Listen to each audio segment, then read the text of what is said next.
মুডটা একদমই ভালো লাগতেছিল না, বাট ফ্রেন্ডদের সাথে দেখা হয়ে কথা বলে একদমই মাইন্ডটা ফ্রেশ হয়ে গেছে, খুবই ভালো লাগতেছে। তো সবাই একটু গেছে ওয়াশরুমে, আমি আবার এই দিক থেকে একটু নিজেকে ভিডিও করতেছি, দেখতেছি আমাকে কেমন লাগতেছে। সন্ধ্যা হয়ে গেছে, তো আমরা আবার এইখানে যা খাইছি ভাই, এগুলো বলার মতো না। আমরা এখন যাব হলো গিয়ে চা খাইতে, চা সিঙ্গারা, সেটা হলো গিয়া চানমারি খেয়াঘাটের ওইখানে নতুন একটা রেস্টুরেন্ট হয়েছে। রেস্টুরেন্ট মানে রেস্টুরেন্টই, আপনারা বরিশালে যারা থাকেন তারা তো জানেনই। ওইখানে চা খাবো আর সিঙ্গারা খাবো। তো এই নিয়েই আমরা কথা বলতেছি, তারপরে কথা বলতে বলতে নেমে গেছি। এইখানে আমরা নামতেছি আর অনেক সুন্দর সুন্দর কথা বলতেছি। তো এক একজনে আবার জিজ্ঞেস করতেছে আমি তাদের সাউন্ড দেবো কি না। তো আমি যদি তাদের সাউন্ড দেই তাইলে এক একজন অজ্ঞান হয়ে যাবেন আপনারা শুনে।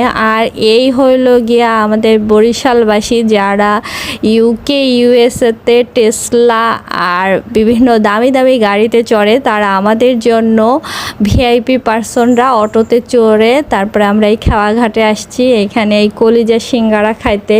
তাও রাস্তার পাশে বসে কলিজা সিঙ্গারা খাবো। জানি না সিঙ্গারাটা সত্যি মজা কি না, বাট আমার কাছে অনেক মজা লাগছে। আমি দুইটা সিঙ্গারা খাইছি, এত বড় বড়। আমি কলিজা একদমই পছন্দ করি না, বাট সিঙ্গারার ভিতরে কলিজা ভালোই লাগছে। তারপরে আমার একটা ফ্রেন্ড বলল যে কলিজা পায় নাই, তারপরে এই ভাইয়ারা আমাদের এক্সট্রা করে কলিজা দিয়ে দিছে যে নেন আপুরা আপনাদের, মানে আমরা বলি নাই, বলা বলি করতেছিলাম, শুনে পাশ থেকে বলতেছে এই নেন এই নেন কলিজা, কে পান নাই নেন এক্সট্রা কলিজা। তো ওই কলিজা সিঙ্গারা খাওয়ার পরে আমরা আবার এই পাশের দোকানে চা খেতে আসছি। ওনার চাটা সত্যি অনেক অসাধারণ ছিল, অনেক মজা ছিল। আমি বাইরে বহুদিন পরে এত মজার একটা চা খাইছি, কারণ বাইরের চাগুলো এত বেশি চিনি টিনি দিয়ে একদম বাজে অবস্থা করে দেয়, লিকার ঠিকার অত ভালো থাকে না। বাট এই চাটা খেয়ে আমরা সবাই অনেক প্রশংসা করছি ওনার।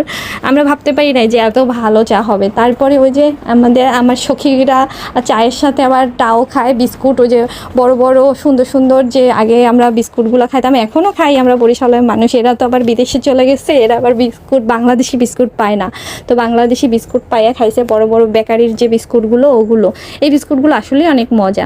তো আমি আবার এমন মানুষ যে আমি আবার চায়ের সাথে কিচ্ছু খাই না, তো আমি খাই না, বাট সবাই খাইছে, ভালোই লাগছে দেখতে। চা, আড্ডা, মজা, গল্প, আলহামদুলিল্লাহ অনেক ভালো সময় কাটছে। তো ওইখান থেকে আবার পিছন থেকে আবার নদীর পাশের খালের থেকে আবার বোট যাইতেছে, নৌকা যাইতেছে, আমরা দেখে গল্প করতেছি।